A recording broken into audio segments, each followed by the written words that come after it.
Good evening and welcome to this Tuesday, January 20th, 2015 meeting of the Raymore Planning and Zoning Commission. Please rise for the Pledge of Allegiance. I pledge allegiance to the flag of the United States of America and to the republic for which it stands, one nation, under God, indivisible, with liberty and justice for all.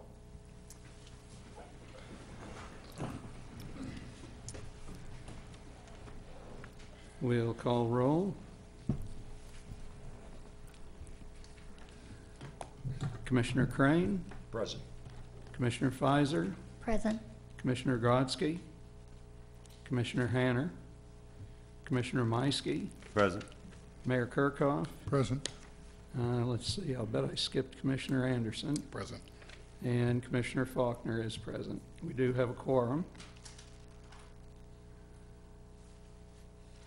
No personal appearances scheduled this evening. One item on the consent agenda, acceptance of minutes from our December 16th, 2014 meeting, and unless any of the commissioners have concerns, I would entertain a motion either to accept the consent agenda or to accept the minutes as presented. Mr. Chairman, Commissioner Crane. I move we accept the consent agenda. Second. And second by Commissioner Anderson. There's no discussion on a consent agenda item, so all those in favor of accepting the consent agenda, raise a hand, please. 3, 4, 5, 6. And I have 6 in favor, none opposed, no abstentions. There are no items under old business this evening, so that will take us to the first item under new business, case 15001, Golden Corral, request for conditional use permit for sign, and I believe it's appropriate for the applicant to come forward to the podium, present your case if you wish.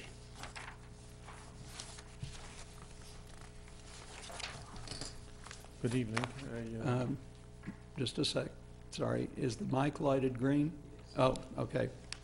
Okay, Go good ahead, evening. Please. Thank you for letting me present my request. I think you have the email that Jim emailed to all of us, and I went through it.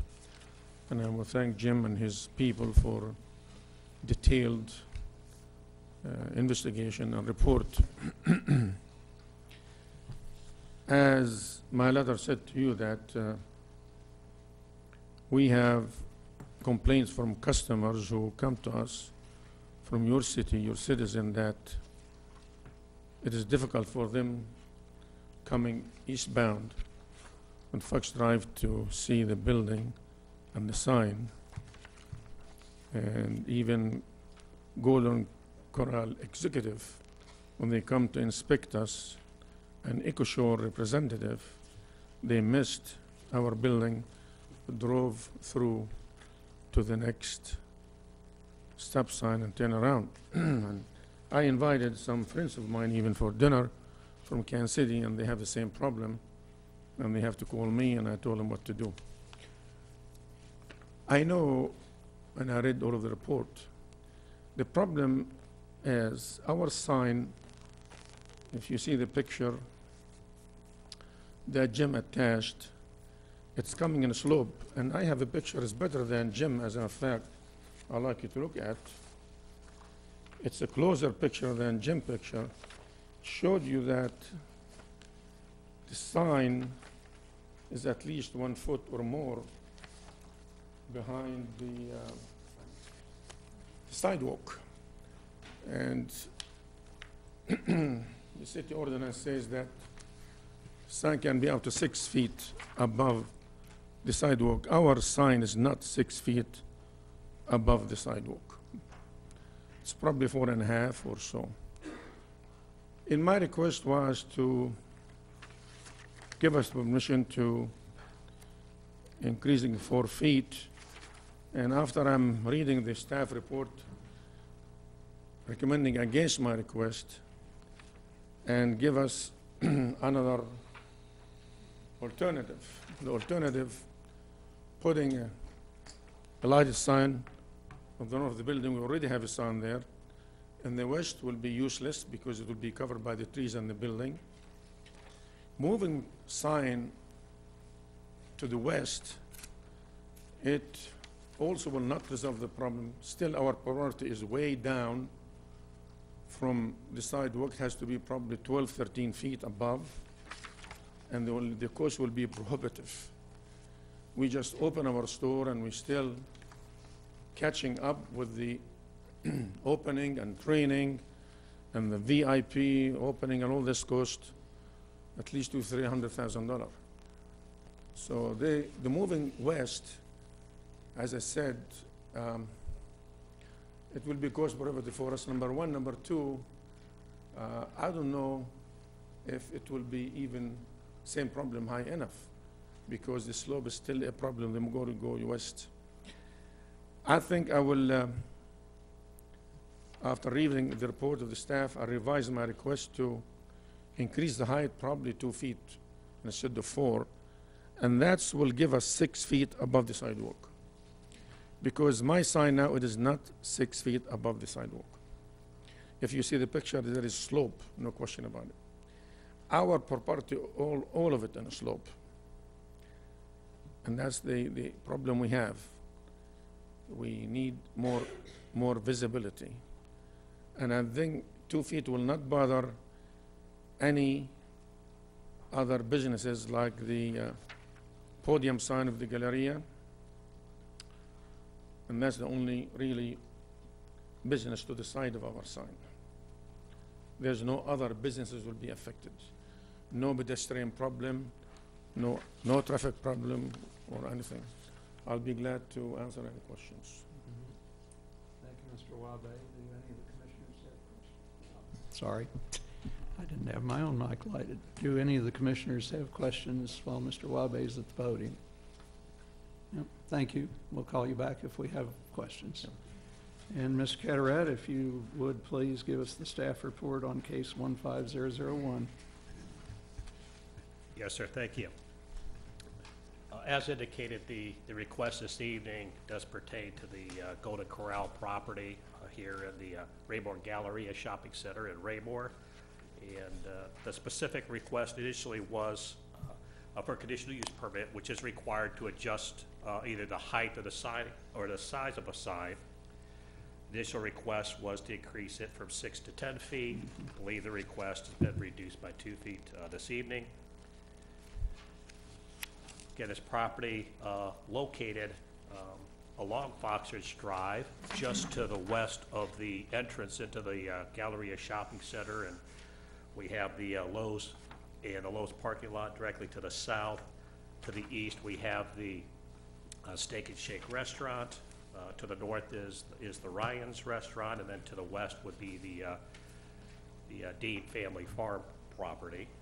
The sign is located in the northeast corner of the Golden Corral site. It is located 5 feet from the property line along Foxridge Drive, and it's located 5 feet from the property line along the entrance drive to the shopping center.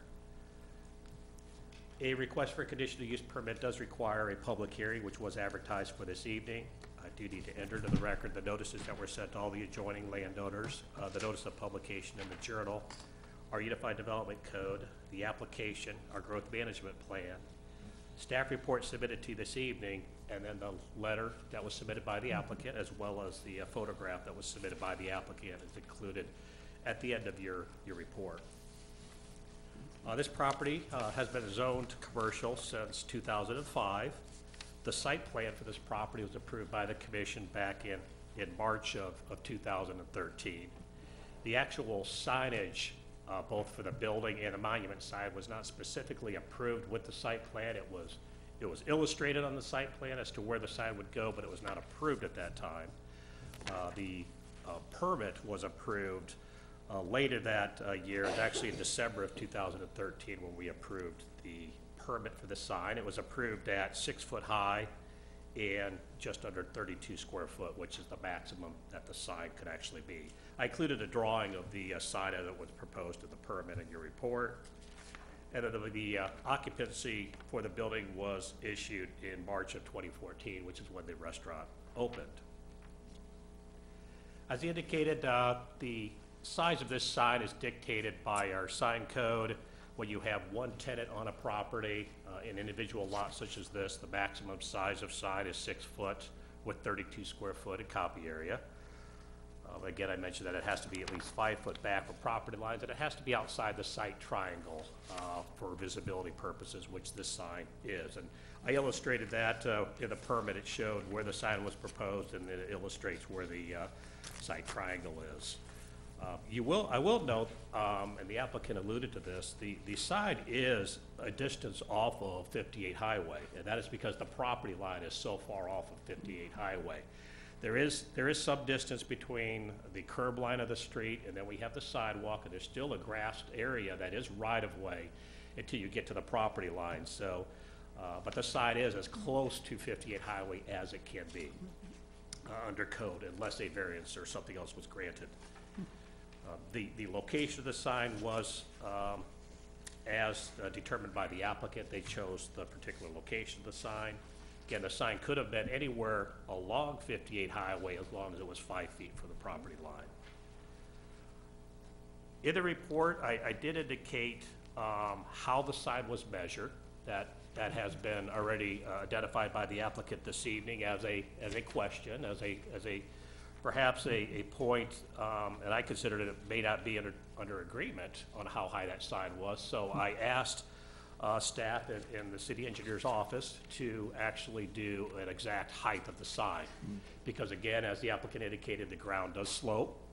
It slopes both from the west to the east as well as from the north heading down to the south.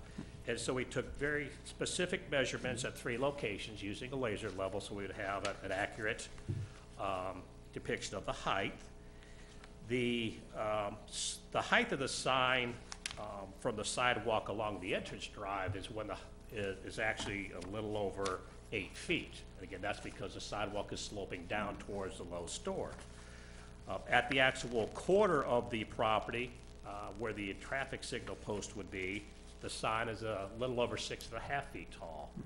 But where we measure the height of the sign is actually where motoring traffic would be along 58 Highway. So we will always use the main public roadway as where we would measure the height of the sign from. And what they were allowed to do is from the sidewalk level, they were allowed to go up to a height of 6 feet. And what this does, it compensates for the ground area of the property being lower than where pedestrians would walk or vehicles would drive along the highway. We want to make sure that the business gets the most visibility for a sign being only 6 foot tall. When we measured that height, it actually measured at 5.85 feet, so just under the 6 foot maximum. But again, that was utilizing the engineering staff to determine that height. So I feel confident as far as what the actual height of that sign is, and we say it is 5.85 feet. As far as other signage that's allowed on the property, I think it's important to note the other aspects of advertising for the business. In the report, I note that the building's allowed to have 3 wall signs. They currently have 2 wall signs. They have a wall sign on the east elevation of the building over the front entrance, and then they have a wall sign on the north elevation of the building actually facing 58 Highway. The maximum size of these signs is 10% of the facade area upon which the sign is located, and of course both of these fall within those parameters. The applicant would have the option of installing a 3rd sign. They can choose which facade they want to put the sign on. Our code does allow a sign on any facade. We actually allow a sign on the rear of the building if that's where a business wants to locate the sign. So they still have the option to add 1 additional wall sign on the building. The applicant, in his letter, also identified the Galleria Shopping Center sign. And I did want to note this particular sign is also at its maximum. The maximum height for a shopping center sign is 30 feet. if that shopping center has at least 100,000 square foot of area in it. And with the Lowe's and Sam's Club, they exceed 300,000 square foot. The Golden Corral, with the permission of the developer of the Galleria, would be allowed to put a placard on this sign, similar to Steak and Shake, but that is between the developer of the shopping center and the business. You can see there are 2 spaces available. I don't know if the request has been made of the shopping center or if the shopping center has declined to allow the restaurant on their sign, but it is an option, and it doesn't count against the signage allowed for the business. So if they can get permission, they'd be allowed to advertise on that sign. The applicant also identified in his letter regarding the Ryan's sign, and the Ryan's restaurant sign was installed back in 1996, and of course that was under our old sign code. That particular sign is 35-foot tall, and it's over 200 square foot in copy area. But I note that sign is classified as non-conforming, meaning that if that sign were removed or that business closed and the sign was no longer being used, it would have to be removed, and they would only be allowed a 6-foot tall, 32 square foot sign. In the report, I do note that we did notify all the adjacent property owners and actually went a step further with a few courtesy notices to the local managers of the businesses. So I wanted to make certain that any of the businesses in the immediate area were aware of the request. I had no objections, no comments from any of the businesses. I also did not hear from the developer of the Galleria. They were, of course, notified. I did advise the applicant at the time they were considering filing the application of the options that were available to them. I wanted to make sure that they knew all the different things that the code would allow them to do before filing their request. I already mentioned the addition of a wall sign that would be allowed and the placard on the Galleria Shopping Center sign. The third option would be to relocate the existing sign on the property. And again, as long as that sign was at least 5 foot from the property line, it could go anywhere along Fox Ridge Drive. Again, as long as it isn't in a utility easement, there is an easement all the way to the west side of the property along the fence that's part of the Dean property.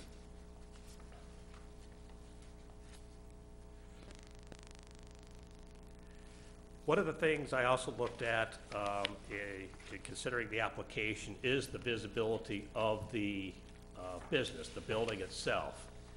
And through a couple of photographs that were taken, I noted that the building itself is actually visible approximately 300 feet from before you even reach the Golden Corral property. So if you are traveling eastbound on 58 Highway, you actually see the building itself, and you can see the Golden Corral sign even before you get to the Dean home, because of the angle at which the restaurant is, and the Dean home does sit back a little bit. So that's before you get to their driveway. When you get to their driveway, of course, the building becomes more visible, and you can see the Golden Corral sign on the building. When you get to the driveway is really the first time that you can barely see the monument sign. But again, my point that I'm trying to make is you see the business, you see the building. The colors of the building are the standard colors of Golden Corral. We didn't make them go earth tone or something where you wouldn't know, well, you know, what is that? This is the standard design, color scheme, and sign scheme for a Golden Corral. And again, it is visible before you even get to the Dean driveway. I also note that if for some reason, if the traveler did come upon the restaurant and missed the main entryway into Galleria, there actually is that second entranceway. So if you do happen to, suddenly come upon it and not be able to get into the turn lane, you do have another opportunity just beyond NTV to be able to turn into the shopping center and backtrack to the restaurant. There is a fence that is there. You'll see it's partly there's a wrought iron fence actually along the property line and a split rail fence along 58 Highway.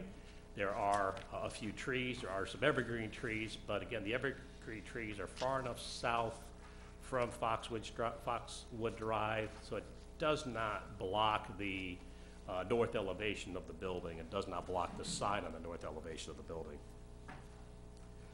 One of the things I noted regarding this request was other businesses that have had to comply with the sign code.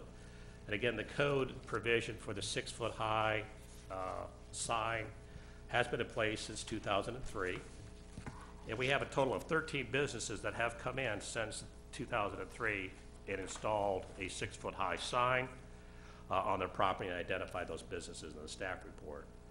Staff did list the proposed findings of fact for your consideration. Under our recommendation, again, as I just noted, the sign regulations adopted back in 2003. They were updated in 2008. We've made a total of 5 amendments to the sign code since the UDC was adopted. With each one of those amendments, it was an effort to improve the regulations, and they didn't all address monument signs, but they did address the sign code or a portion thereof. Again, we've had the code in place since 2003. We've had a number of businesses that have come in. I can't tell you, I spoke with a number of the businesses as they came in with their request. Each business would want a taller sign than what they're allowed. The taller, the better, you know, in their mind. And I think the circumstances for each one of those businesses could be there where they could say, well, my sign's being blocked by this building, or my sign's being blocked by landscaping, by trees that have been planted. All different reasons would exist for why a business would be allowed to increase their sign height. And that's what concerns me about this request. I think this request does set the tone, does set a precedent for what we would do with our sign code. And I believe the sign code that was adopted in 2003 and re-adopted in 2008 has stood the test of time, if you will, at keeping the monument sign to a 6-foot height.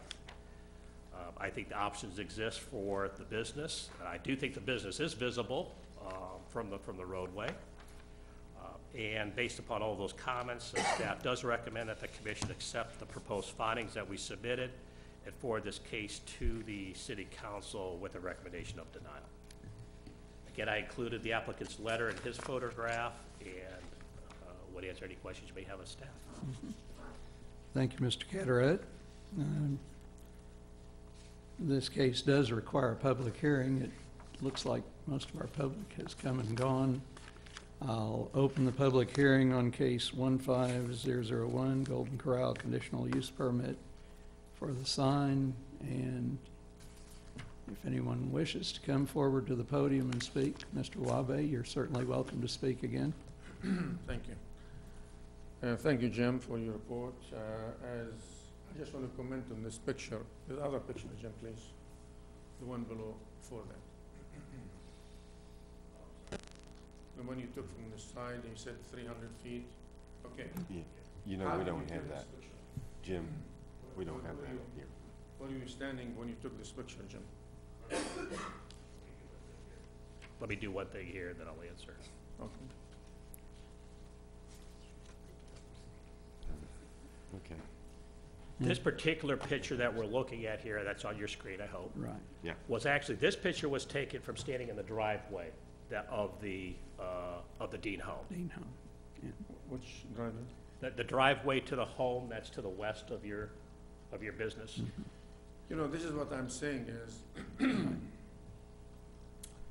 you have to know where the building is located to look to the right to see it. Mhm.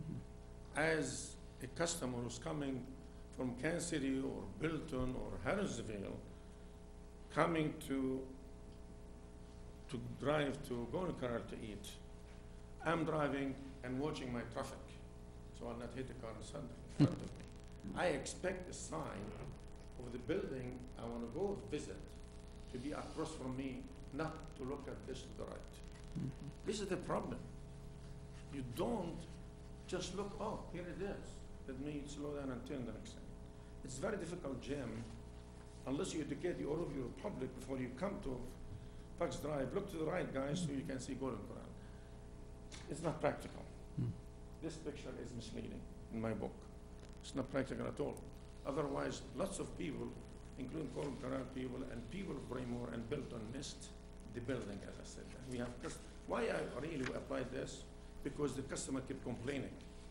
Your citizen kept complaining, not us, as a fact. You said also, you measured the height. It's below 6 feet, 5.8, whatever it is. Well, you know, I trust your measurement. I'm not going to doubt it. But it is below 6 feet because of the slope. And that's my problem. Okay? And also the fence, whatever that, who owned that fence, Right. also blocked the sign. I cannot do anything about it. I don't know if the city can do something about it. So these are the problems we have. The fence blocking it, the hill, when you come to Dean, there is a hill. There is no hill, it would be easier to see our sign. But the hill, the fence, the trees, all of this, gentlemen, this is why, and the complaint of your citizen, we said, let's check with Jim. We came talk with him about it. It was nice to us, to told us to fill an application, and we fill an application, we follow the rules, and we pay $250 for the fees, and I understand that. So we did follow his advice. And I still believe we are handicapped. I have lots of businesses. I have an IAB Legend, I have Taco John's, and others and others. The secret and success of any restaurant is visibility and easy access, in and out. I have been in the restaurant business for many years. Here, this is a handicap, no question about it. Citizens complain, friends complain, my Golden Corral people complain, the neutral people who EcoShore who come to do quality checking on the restaurants, they complain. That's the reason we brought you, and it is below 6 feet, so I'm asking, raise it up. Whatever you want to raise it up, but for heaven's sakes, if you want to raise it, make it reasonable for the post. I would request tonight to raise it at least 2 feet. And this will be practical for us, and it will not hurt anybody. Regarding the sign of the Galleria, yes, we did talk to Block, and they refused. The sign, Jim said, you have another wall. As I said, the west will not help us anything because of the trees and the houses. When it's signed, costs, you know, gentlemen, $40,000, Golden Corral sign. And we cannot afford to waste for sign. It's not going to help my business. The most practical thing is, and without hurting any other business, and you see no objection to the other business surrounding us, either by email or by calling Jim or coming tonight, so that tell you something. Please answer my request to feed with a positive vote tonight, so we can have more visibility and more success to our business in your city. Because we are thinking to opening another stores at Jim. I'm looking for location for Taco and others. Thank you. Thank you. And if there was anyone else from the public wishing to speak, this would be the time to come forward. Seeing none, I'll close the public hearing on case 15001 and open the floor for discussion by the commission. Mr. Chairman. Commissioner Crane. Jim, I noticed that we measured from down here, you're coming up over a rise there, and then it heads back down, so it's down there. And I think the original intent of our sign ordinance was that we could, they'd have 6 foot above a line of sight there. I know it's too late to ask now, but if we measured from back here, you know, back at the top of the rise there, I mean, a sign could be 6 foot above, and if it's sitting way down the hill, you don't see till you're over the rise and all the way down on top of it. Do we have any idea how high it is up here? Besides that, this one sign blocks the whole thing. And that's not a permanent sign, is it? Yeah, the block sign is not a permanent sign. I know they did, my understanding was they requested from Golden Corral to place that sign on their property. So my understanding is Golden Corral allowed that sign to be placed. Oh, the Golden block Corral sign to be allowed placed that there. sign to be placed on their property. I'm not aware of that. We can request to remove it tomorrow. I thought the city allowed them. I do not have the height of the sign from the crown of the hill. No, we did not measure that. That is not how we have measured the height of the sign historically. We've always done it to the sidewalk that's close by where the sign is and not looked at other points on the property. Come straight off at a 90-degree angle. Yeah, so that's what you saw where I made my measurements from in the exhibit. Yes, that's where we would typically measure it from. Okay, thank you, Mr. Carteret. Other questions, discussion? Mr. Chair, Commissioner Anderson? so when we first received this packet, I was kind of puzzled by the application, so I was very purposeful during this week to actually drive eastbound on 58, just to make sure that I'm not missing anything, so. And again, yes, I understand from the applicant that, I am familiar with the area, but, in driving, I think the signage, especially the signage on the north elevation, is enough signage to let you know that this is Golden Corral. It's a very bright sign, a very yellow sign, so it's very difficult. So I am really surprised to hear that multiple people that's looking for your location would actually miss this location. Personally, my opinion, there's no way that you can miss Golden Corral there, even at 45 miles an hour. So I'm still puzzled that, that's actually happened. Going forward, I even asked my mother, who's never gone there, and I told her, meet me at Golden Corral on 58. She had no issues, and she's coming from Kansas City as well. So she did not miss. I had the same request to an aunt who lives in Kansas City, and she did not get lost either.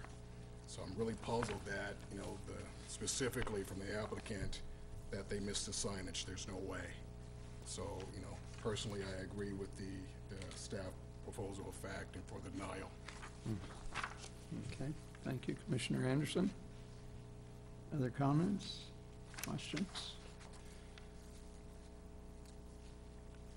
I will say I also paid attention driving by. I typically, actually, I'm usually driving westbound. And of course, I don't think there's as much problem going westbound. I usually try to avoid going eastbound on the way home because traffic there at 71 and 58 is not very appealing to me, so I come in the back ways. So I did have to kind of go out of my way to pay attention. I think folks in Raymore, I would hope, know that Golden Corral is there, know how to get there. The loss in terms of business to me would be folks coming off the highway, folks that don't live here. I do agree with the applicant that there is a disadvantage there. Some of it, I believe, is temporary. There was some talk about development on the Dean property, which I suppose at some point in time could change the fence and could change the visibility, but I do agree that with the current situation, I feel like the monument sign is at a disadvantage. The signage on the north side of the building is really, to me, the best impact. The things that influence my thinking on the other side, staff proposed findings of fact number 2, I've been involved with Planning and Zoning Commission for quite some time, including the change a long time ago to sign code to get rid of the pole signs. And so I do agree with staff finding of fact. I don't believe that the city as a whole should waver from the standard, and I do have the same concerns about setting a precedent. I think it is noteworthy. Staff proposed finding of fact number 4 notes that NTB, Firestone, Belfonte Car Wash, and Steak and Shake have monument signs in compliance. That also sways me. I really don't think it's right to make an exception, and I think once we do that, then we open the door for every other one of the businesses to come before us with a conditional use permit request as well. However, I think that's kind of mitigated by the fact that none of the other businesses expressed concerns about the application. So really, the only thought I have beyond that, and I'm not actually in favor of this, I'm just offering it as a thought, Mr. Zur. I believe that when we propose a conditional use permit, that commission has the prerogative to impose conditions on that permit, including, for instance, for a limited time or with other limits. So I want to be careful how I phrase this. I'm not actually stating that I'm in favor of approving the conditional use permit. I'm simply stating that I believe if commission voted to approve this but had concerns about the ongoing impact, that it might be within our prerogative to establish a condition on the permit limiting it to a certain period of time or something as well. Mr. Zur? Chairman, if I might, appreciate you giving me the opportunity to talk this evening. In response to your question, yes, I would refer you to our UDC and specifically section 470.030 D2, which discusses the Planning and Zoning Commission's recommendation from a conditional use application.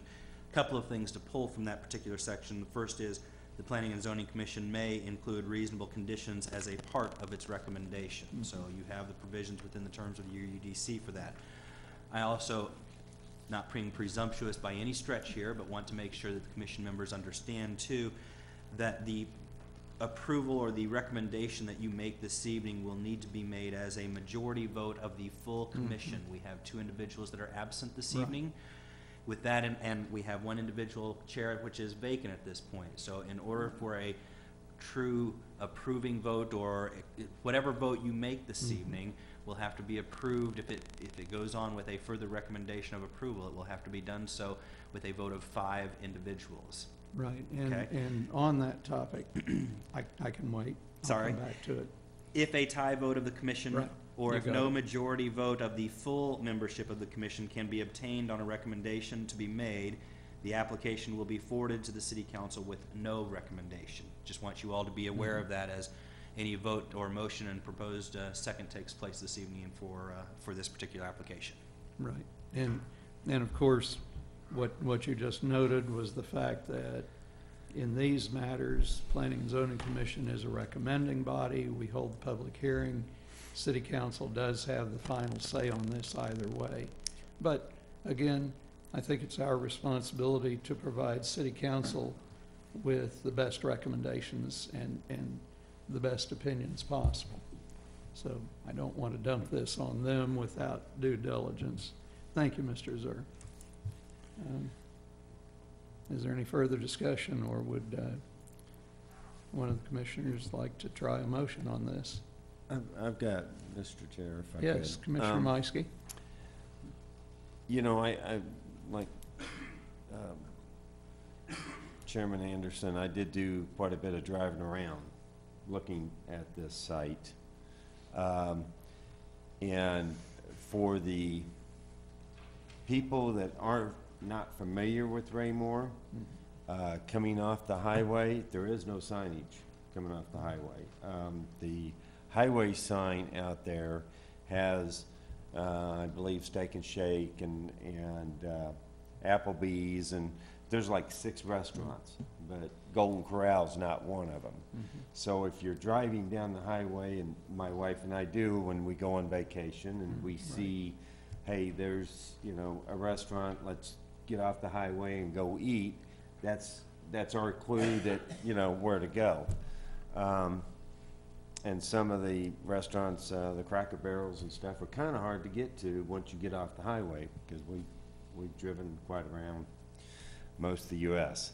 But my point is, if you're familiar with Raymore, you know where Golden Corral is. If you're not familiar with Raymore, you don't even know that Raymore has a Golden Corral.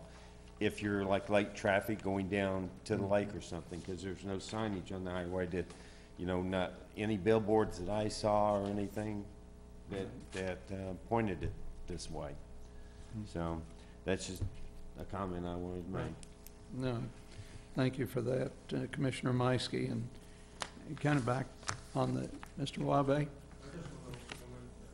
Come up to the podium so we can hear well, thank you. We did try to find a sign. There is no place for signage on the highway. We are looking, I drove today, as a fact, with my GM from Ridge Road down to Harrisville, trying to find a sign for us. And there is one big sign. We're going to approach them. Hopefully they will let us use, but there is no available signs. We tried and tried and tried. Okay. The last sign was taken by Ticket One. We put a bid on it with our agent. The other agent signed another customer. So we were hoping to have a sign, but this is the problem, that no signage that by the state, which is Highway Patrol, these blue signs, and there's no private signs available. And, you know, Mr. Anderson, you are puzzled, but I'm telling you what our customer said. Okay? These are the facts. And that reason really brought to our mind to come here or to talk to Jim in the first place. My God, if the customer here is saying, we should really do something about our visibility. Otherwise, we open in March, we didn't do anything the last several months. So that's what really made us think. And then our own experience and our friends who are coming from Kansas City and other told us the same thing. We ignore it a little bit, and then we start thinking, you know, there is too much repetition here. And then we start investigating. I looked at this slope. Well, it is below the sidewalk slope. It is not 6 feet from the sidewalk. I just looked at my eyes without measurement like Jim did. And that is when we said, well, let's give it a try. And I'm sure the city of Rumor and commission and council, they want the businesses of the city to succeed and be visible. That is when we came to you. Thank you. Thank you. So if I may make a couple of more brief comments. One thing about this case to me, Mr. Zur, I know you're keeping an eye on me, and that's a good thing. One thing about a conditional use permit to me is simply if there are specifics about this particular request that differ from normal practice, the siting, the surroundings, whatever, then I think perhaps, and I say perhaps, an exception is justified. However, as I said a minute ago, I agree with staff that I don't want to set a precedent to deviate from the sign code that we worked so hard to put in place years ago and have generally adhered to pretty closely. The other comment I wanted to make was that I just wanted to request some caution in how the motion is made, because as Mr. Zur pointed out, you know, we have several ways we could make a motion in favor and take a vote on that, or we could make a motion to deny, take a vote on that. As Mr. Zur said, either way, in order for the recommendation to actually go forward to accept or deny the request to City Council, we need full commission. At least five, thank you. And so I can remember in fairly recent past, we've gotten ourselves caught up with a positive or a negative motion, and I trust you're keeping close watch on us tonight to keep us legal. Okay, so again, are there further questions from the commission, further discussion, or would one of the commissioners be brave enough to make a motion on case 15001? I'll be brave, but I got I guess a comment too. I guess, Sure. Commissioner Anderson. For the edification of the fellow board members as well as the applicant as well, is that, just to be clear, is that it's a great thing that Golden Corral's here. You know, it saves me a trip to going over to Independence on 7 Highway to go there. As you can see, I have no problem with missing a meal here, so it's a good thing. But it's kind of difficult to grasp or to try to quantify that, you know, raising a sign additional 4 to 6 feet. Well, or 2 feet, Or actually. 2 I feet, that think the would- request currently is simply to elevate the sign by 2 Right, feet. By 2 feet, so, Right, but I do note, it still would be an exception to the current sign right. code. And again, to your point, you know, Yeah. it's setting a bad precedent, but Mhm. it's difficult to quantify raising 2 feet will gain additional business. Point noted.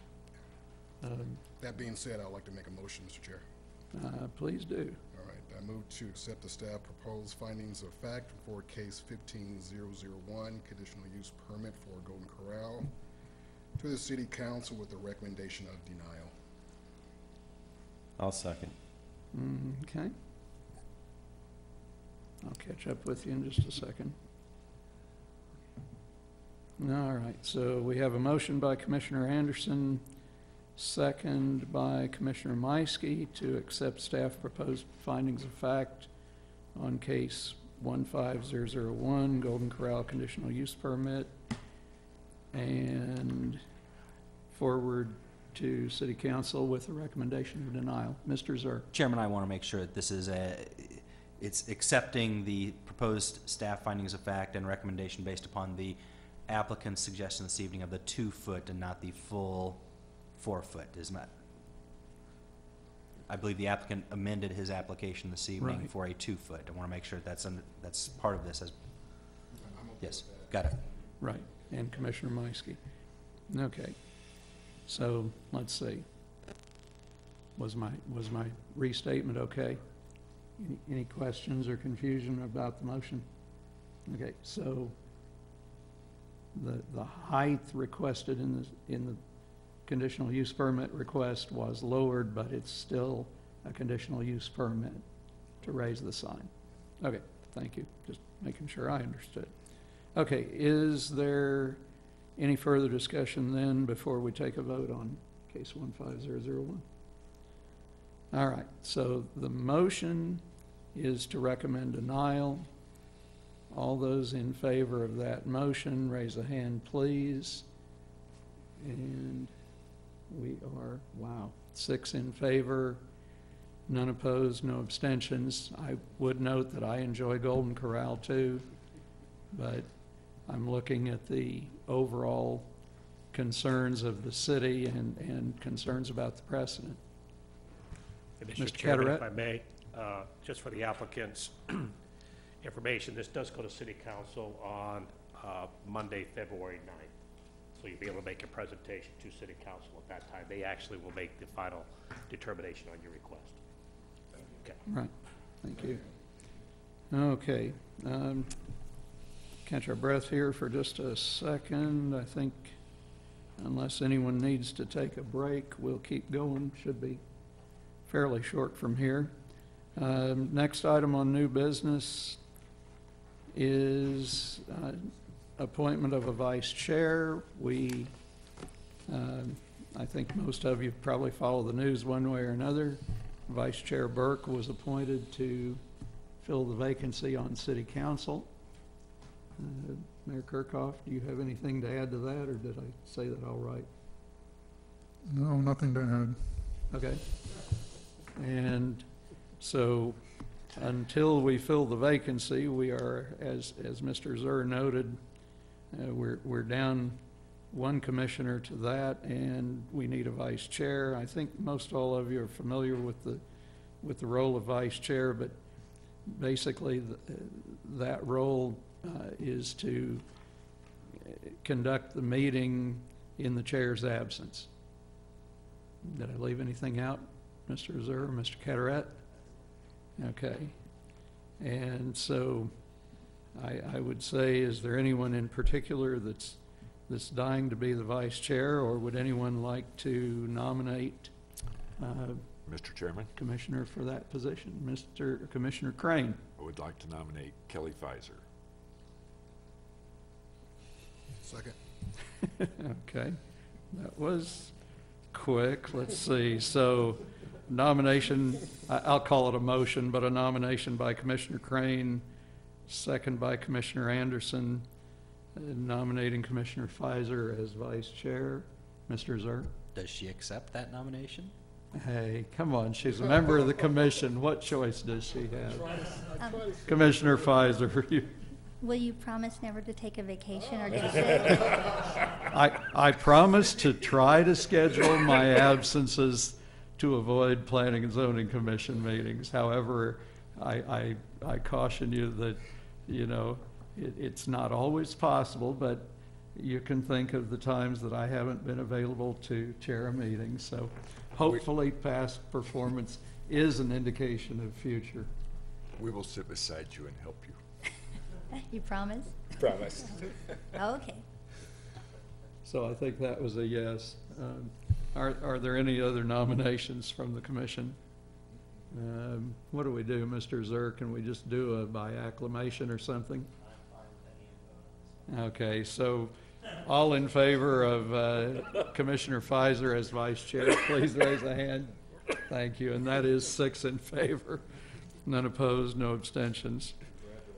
Well, yes, and that went a lot easier than the conditional use permit, thankfully. That takes us on to Mr. Zer, if you would give us the city council report, please. Thank you, Chairman. I'm a pleasure to be able to be down here again and to give you your city council report. On Monday, January 12th, Joe Willerth did not have the opportunity to attend the city council. Instead, George Kapke did from our firm. At that time, or following that meeting, he provided me with the agenda for the meeting, and we had the opportunity to discuss any issues that might be of interest to the Planning and Zoning Commission. In his review and my discussions with him, the critical one for you to know this evening, it was the approval by a unanimous vote of the City Council of the 21st Amendment to the Unified Development Code. This included, interestingly enough, or appropriately enough, amendments to Section 435.030 for the sign height measurements, as well as 435.100 for the conditional use permits for signs. So that has been approved by the City Council by a vote of 8-0 as a first reading. So Right. that's all I have. Anything else? No, that's all. Thank you, Mr. Zer. Mr. Cataret, that'll take us up to the staff report and planning pipeline, if you would, please. Yes, sir, thank you. Just a couple of items. First, just to note for your information, a couple of projects that came through the Planning and Zoning Commission have started construction. You may have seen along the outer drive, the Benton House senior assisted living facility is now under construction. And just this week, they are beginning construction of the Ridgeway Villas townhomes, the 56 units behind Culver's. These were the attached single-family units that are going on the outer perimeter of the Legends development. Again, 56 units and a clubhouse, and they have just started the site work for that project. Looking at your upcoming meetings, we do not have anything scheduled for your February 3rd meeting. We also do not have anything for the February 17th meeting. I do want to take advantage of one of those meetings for the commission to meet. I don't have anything specifically for the 3rd, so perhaps the 17th would be an appropriate meeting for the commission. Unless you had something you wanted to discuss as a commission on the 3rd, I didn't have anything for that meeting. Okay, and what was your thought on the 17th? I do want to keep that meeting open. I Oh, do sure. think we need to have that commission meeting. We're still ahead of the deadline for filing, aren't we? We for that are, one? Right. and there will not be a meeting the first Tuesday in April. So I don't want to miss those 3 consecutive meetings. No, The first meeting in April is election day, so we cannot Right. meet that. right, okay, well, I you're missed skipping over March. March, but that's okay. I know what you mean. I skipped right over that month. No, that's all right. March winds, April showers, something like that. So I think the proposal is no business currently scheduled for February 3rd. Do any of the commissioners object to canceling that meeting? Nope. Seeing none, Mr. Cataret, let's cancel the February 3rd meeting. We will plan to meet February 17th Yes. unless there's further notice. Okay, sir. Okay, and I'm trying to remember, seems like time goes awfully fast. It's probably been a while since we've had Mr. Zur present the legal side of the commission and our responsibilities. I don't know if it's been a year or not. We can certainly look into that. We will be having a new member replacing Mr. Burke on the commission, so it'd be good to have it after Okay, that well, appointment. that sounded very positive, yes. So Okay. hopefully we'll have somebody before your next meeting. Okay. But yeah, we'll keep that Okay. in mind. Thank you. February 3rd is canceled. February 17th, we'll plan on meeting. Okay, thank you, and please go ahead.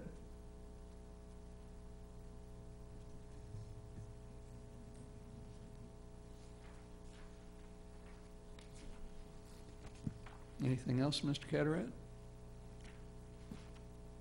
That's all I have this evening. Thank you. Okay. If you have the information at your fingertips, we had some discussion at the beginning or before the beginning of the meeting about the annual, I'm going to call it the wrong thing, annual conference, that's not the right word, but the APA National Conference this year. Those dates were in April, as I remember, but I don't have it here at my fingertips. Give me a moment. I'll look the dates up. We will certainly do that. And I think the looming question was whether any of the commissioners had indicated interest or availability to attend that meeting. I know you will go. I haven't heard from anyone to date. You have not. I have not. Okay. Well, and Commissioner Anderson mentioned he didn't recall seeing the request. It must have been discussed at a meeting that you were tied up.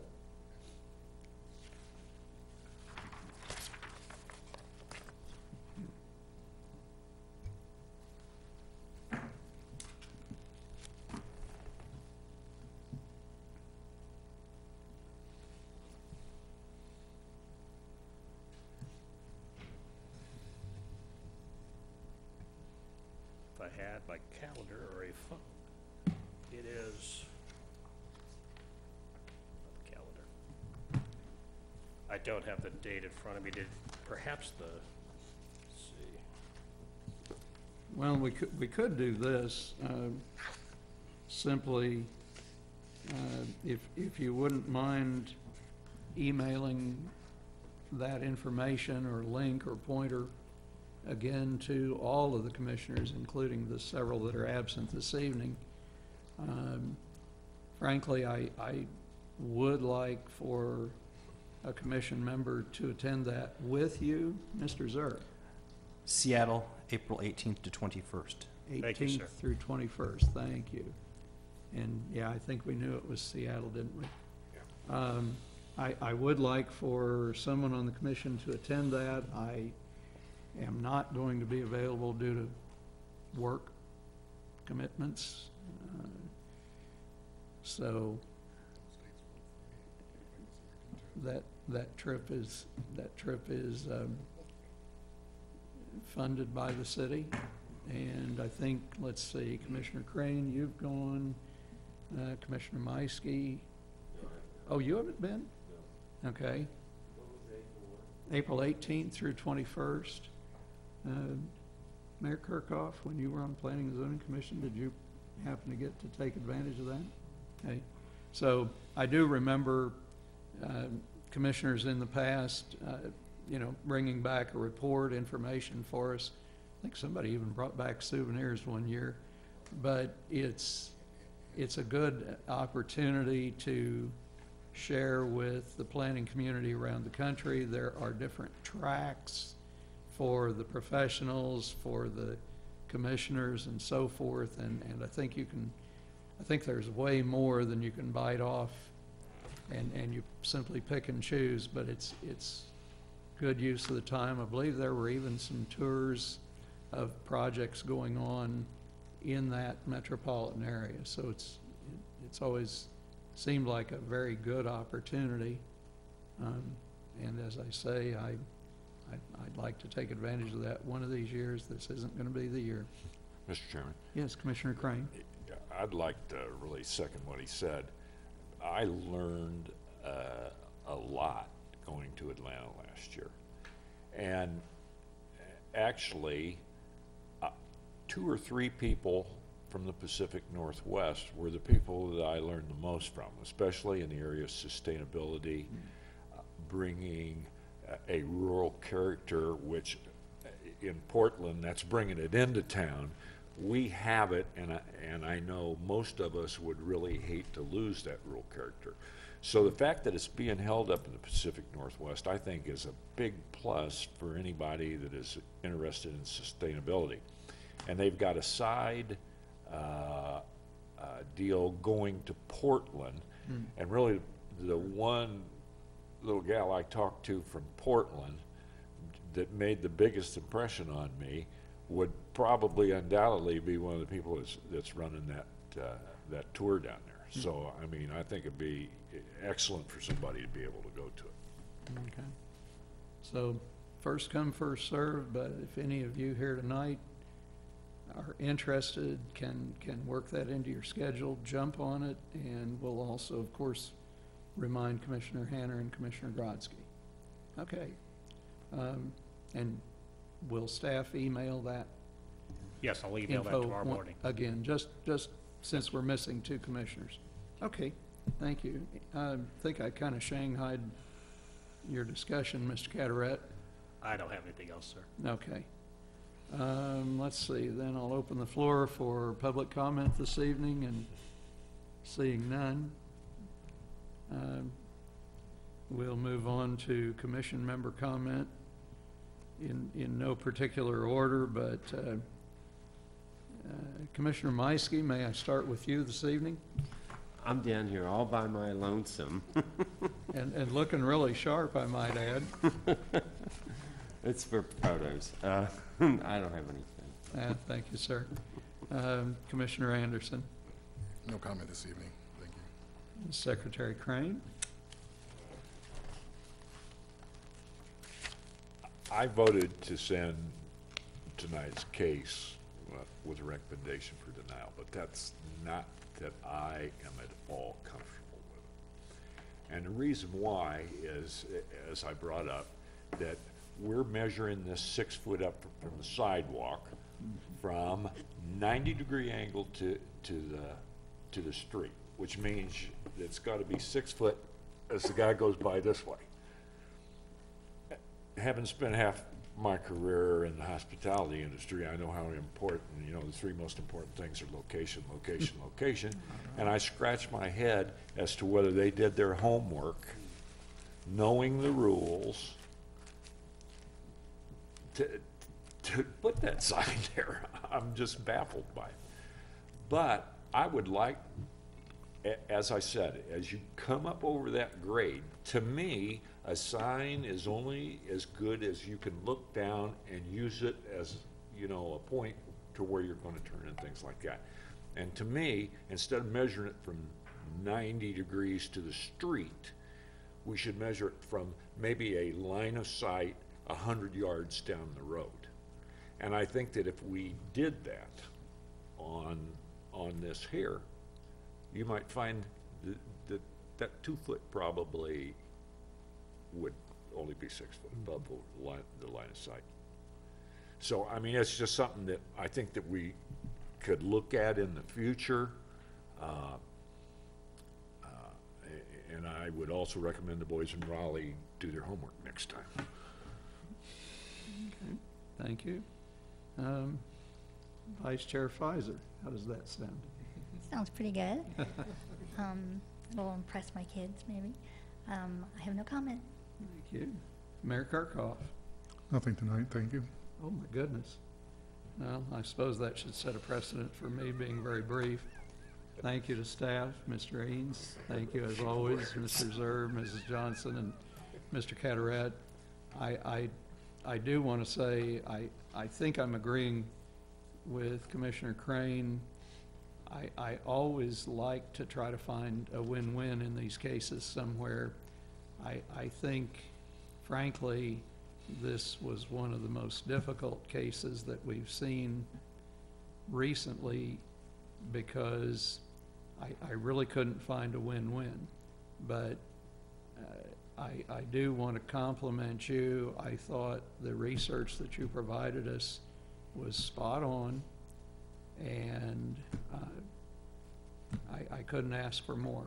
As we've said before, you know, this is very definitely a partnership, and we can't do what we do without staff. So I think, Mr. Zur, you might give Mr. Willers the heads up. Commission will be very interested to see what further action on this case occurs if and as it goes forward to council, because we do care about our city, and we care about our businesses and our restaurants in our city. So it'll be interesting to see if there's a magic bullet out there somewhere. I don't believe I have anything else.